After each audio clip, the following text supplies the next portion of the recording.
ಪ್ರಿಯರಾದವರೇ, ಹೇಗಿದ್ದೀರಾ? ಚೆನ್ನಾಗಿದ್ದೀರಾ? ದೇವರಲ್ಲಿ ಸಂತೋಷವಾಗಿ ಇದ್ದೀರಾ? ಪ್ರತಿನಿತ್ಯ ಮುಂಜಾನೆ ದೇವರ ಕೃಪೆಯು ಹೊಸದಾಗಿದೆ. ಒಂದು ಹೊಸ ದಿನ ಬರುವಾಗಲೇ ದೇವರು ಹೊಸ ಕೃಪೆಯನ್ನು ಕೊಡುತ್ತಾರೆ, ಹೊಸ ಮಾತನ್ನು ಕೊಡುತ್ತಾರೆ. ಇಂದು ಕೂಡ ದೇವರೊಂದು ಹೊಸ ವಾಗ್ದಾನವನ್ನು ಕೊಡುತ್ತಾರೆ. ಅದೆಲ್ಲ ಇರಲಿ, ಈ ಸ್ಥಳದಲ್ಲಿ ಎಲ್ಲಿ ನೋಡಿದರೂ ಬೋಟೆ ಇದೆ, ಎಲ್ಲಿ ಎಂಬುದಾಗಿ ಕೇಳುತ್ತೀರಾ? ಇದುವೇ ರಾಮೇಶ್ವರಂನಲ್ಲಿ ಇರುವಂಥ ಸಮುದ್ರ ತೀರ.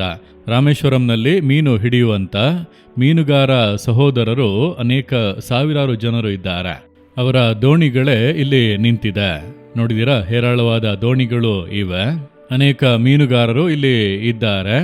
ಇಲ್ಲಿಂದಲೇ ಅವರು ಮೀನು ಹಿಡಿಯುವುದಕ್ಕೆ ಹೋಗುತ್ತಾರೆ. ಇದು ರಾಮೇಶ್ವರಂ ಸಮುದ್ರ ಭಾಗದಲ್ಲಿ ಇರುವಂಥ ಮೀನುಗಾರರ ದೋಣಿಗಳು ಇವು. ಯೇಸು ಕ್ರಿಸ್ತನು ಸಮುದ್ರ ತೀರದಲ್ಲಿ, ಗಲಿಲಾಯ ಸಮುದ್ರ ತೀರದಲ್ಲಿ ಮೀನುಗಾರರನ್ನು ಸಂಧಿಸಿ ಅವರಿಗೆಲ್ಲ ದೇವರು ವಾಗ್ದಾನ ಮಾಡಿದರು, ಆಶೀರ್ವದಿಸಿದರು, ಸಂಗಡ ಇದ್ದರು, ಅವರನ್ನು ಆರಿಸಿಕೊಂಡು ಉಪಯೋಗಿಸಿದರು ಎಂಬುದಾಗಿ ಸತ್ಯವೇದದಲ್ಲಿ ಓದುತ್ತೇವಲ್ಲ.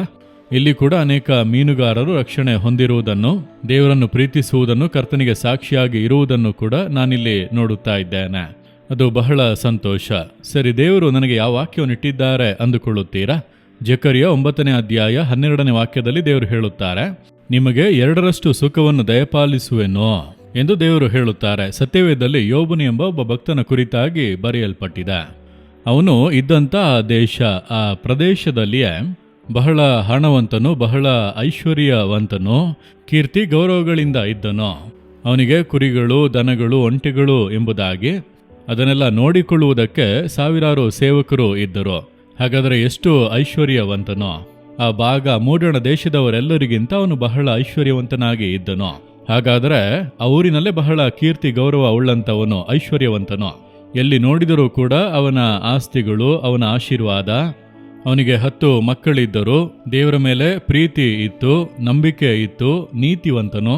ದೇವರೇ ಅವನ ಕುರಿತಾಗಿ ಸಾಕ್ಷಿ ಕೊಡುತ್ತಾರೆ, ಅವನು ನೀತಿವಂತನು, ಅವನು ಕೆಟ್ಟದನ್ನು ನಿರಾಕರಿಸುವವನು, ನಿರ್ದೋಷಿ, ಯಥಾರ್ಥ ಚಿತ್ತನು ಎಂದು ದೇವರೇ ಅವನ ವಿಷಯವಾಗಿ ಸಾಕ್ಷಿ ಕೊಡುತ್ತಾರೆ. ಆ ರೀತಿ ಬಾಳಿದವನು. ದಿಢೀರೆಂದು ಅವನ ಜೀವಿತದಲ್ಲಿ ನಷ್ಟ ಉಂಟಾಯಿತು. ಒಂದೇ ದಿನದಲ್ಲಿ ಅವನಿಗಿದ್ದಂಥ ಎಲ್ಲ ಮಂದೆಯನ್ನು ಕೊಳ್ಳೆ ಹೊಡೆದುಕೊಂಡು ಹೋದರು. ಆಸ್ತಿ ಎಲ್ಲವನ್ನು ಕೂಡ ಕಳೆದುಕೊಂಡನು. ಸೇವಕರೆಲ್ಲ ಹೋದರು. 10 ಮಕ್ಕಳು ಕೂಡ ಒಂದು ವಿಪತ್ತಿನಲ್ಲಿ ತೀರಿ ಹೋಗುತ್ತಾರೆ. ಎಲ್ಲವನ್ನೂ ಕೂಡ ಕಳೆದುಕೊಂಡನು. ಆ ರೀತಿ ಎಲ್ಲವನ್ನು ಕಳೆದುಕೊಂಡಂಥ ಅವಸ್ಥೆಯಲ್ಲಿ ಊರಿನವರು ಏನು ಮಾತನಾಡಿರುವರು? ಏನು ಪಾಪ ಮಾಡಿದ್ದಾನೋ? ಒಬ್ಬ ಪಾಪಿಗೂ ಕೂಡ ಈ ರೀತಿ ನಡೆಯುತ್ತದಾ? ಒಂದೇ ದಿನದಲ್ಲಿ 10 ಮಕ್ಕಳು ಸಾಯುವರಾ ಎಂಬುದಾಗಿ ಮಾತನಾಡುವಷ್ಟು ಮಟ್ಟಿಗೆ. ಹೊರಗೆ ಮಾತ್ರ ಭಕ್ತಿ, ಒಳಗೆಲ್ಲ ಪಾಪ ಇರಬಹುದು ಎಂಬುದಾಗಿ ಏನೆಲ್ಲ ಮಾತನಾಡಿರುತ್ತಾರೆ ಅಲ್ಲವ. ಅವಮಾನ ಪಟ್ಟನು, ಬಹಳ ಪರಿಹಾಸ್ಯ ಮಾಡಲ್ಪಟ್ಟನು. ನಷ್ಟ ಒಂದು ಕಡೆ, ನಿಂದೆ ಅವಮಾನಗಳು ಇನ್ನೊಂದು ಕಡೆ. ಮನಸ್ಸಿಗೆ ಎಷ್ಟು ವೇದನೆಯನ್ನು ಉಂಟು ಮಾಡುವಂಥ ಕಾರ್ಯಗಳು. ಆದರೆ ಅವನು ಕರ್ತನೆ ಕೊಟ್ಟನು, ಕರ್ತನೆ ತೆಗೆದುಕೊಂಡನು, ಕರ್ತನಿಗೆ ಸ್ತೋತ್ರ ಎಂಬುದಾಗಿ ಕರ್ತನನ್ನು ಸ್ತುತಿಸಿದನೇ ಹೊರತು ಗುಣಗುಟ್ಟಲಿಲ್ಲ. ನನಗಾಕೆ ಹೀಗೆ ನಡೆಯಿತು, ನಾನು ದೇವರ ಮಗು ತಾನೆ, ನನಗಾಕೆ ಹೀಗೆ ನಡೆಯಬೇಕೆಂದು ಪ್ರಶ್ನೆ ಕೇಳಲಿಲ್ಲ, ಗುಣಗುಟ್ಟಲಿಲ್ಲ.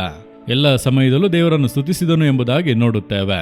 ದೇವರದನ್ನು ನೋಡಿ ಏನು ಮಾಡಿದರೋ ಅವನ ದುಸ್ಥಿತಿಯನ್ನು ಬದಲಾಯಿಸಿ 2ರಷ್ಟಾಗಿ ಆಶೀರ್ವದಿಸಿದರು. ಯೋಬನು 1ನೇ ಅಧ್ಯಾಯದಲ್ಲಿ ಎಲ್ಲವನ್ನು ಕಳೆದುಕೊಂಡನು.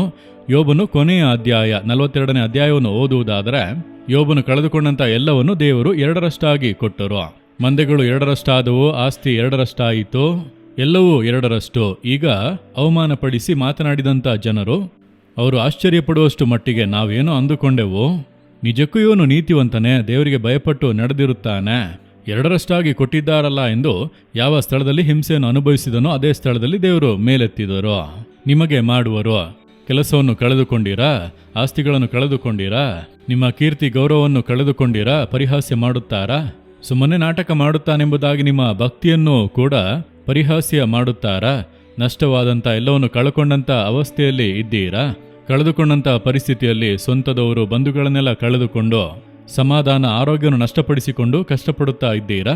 ದೇವರು ಹೇಳುತ್ತಾರೆ, 2ರಷ್ಟು ಆಶೀರ್ವಾದವನ್ನು ಕೊಡುವೆನು, ನೀವು ಕಳೆದುಕೊಂಡದನ್ನು 2ರಷ್ಟಾಗಿ ಕೊಡುತ್ತೇನೆ ಎಂದು ದೇವರು ಹೇಳುತ್ತಾರೆ. ನೀವು ನಂಬಿರಿ. ಯೋಬನ ದೇವರು ನಮ್ಮ ದೇವರು. ನೀವು ನಂಬಿಗಸ್ತರಾಗಿರಿ, ದೇವರನ್ನು ಸ್ತುತಿಸಿರಿ, ಗುಣಗುಟ್ಟಬೇಡಿ, ಕೊರತೆ ಹೇಳಬೇಡಿ. ಆತನಿಗೆ ತಿಳಿಯದೆ ನಮ್ಮ ಜೀವಿತದಲ್ಲಿ ಏನು ಕೂಡ ನಡೆಯುವುದಿಲ್ಲ. ಮನಸಾರೆ ಸ್ತುತಿಸಿರಿ, 2ರಷ್ಟು ಆಶೀರ್ವಾದ ಉಂಟಾಗುವುದು. ದೇವರೇ, ನಾನು ಗುಣಗುಟ್ಟುವುದಿಲ್ಲ, ನಾನು ಸೋತು ಹೋಗುವುದಿಲ್ಲ, ಕೊರತೆ ಹೇಳುವುದಿಲ್ಲ. ಎಲ್ಲದಕ್ಕಾಗಿ ಇಕ್ಕಟ್ಟುಗಳು, ಕಷ್ಟಗಳು, ವೇದನೆಗಳು, ನಿಂದೆ, ಅವಮಾನಗಳಿಗಾಗಿ ಸ್ತೋತ್ರ ಸ್ತೋತ್ರ ಸ್ತೋತ್ರ ಎಂದು ನಿಮ್ಮನ್ನು ಸ್ತುತಿಸುತ್ತೇನೆ. ನೀವು ವಾಗ್ದಾನ ಮಾಡಿದಂತೆ ನನ್ನನ್ನು 2ರಷ್ಟಾಗಿ ಆಶೀರ್ವದಿಸುವಿರಿ. ಹಿಂದೆ ದುಸ್ಥಿತಿಗಳು ಮಾರ್ಪಟ್ಟು 2ರಷ್ಟು ಆಶೀರ್ವಾದಗಳು ಉಂಟಾಗುತ್ತವೆ. ನಾನು ನಂಬುತ್ತೇನೆ ಯೇಸುವಿನ ನಾಮದಲ್ಲಿ. Amen, amen. Jesus redeem Kannada YouTube channel ಅನ್ನು ಸಬ್ಸ್ಕ್ರೈಬ್ ಮಾಡಿ. ಸಬ್ಸ್ಕ್ರೈಬ್ ಬಟನ್ ಕ್ಲಿಕ್ ಮಾಡಿ ಮತ್ತು ಬೆಲ್ ಬಟನ್ ಒತ್ತಿ. ಅನುದಿನ ಕಾರ್ಯಕ್ರಮದ ಮಾಹಿತಿ ಪಡೆಯಿರಿ.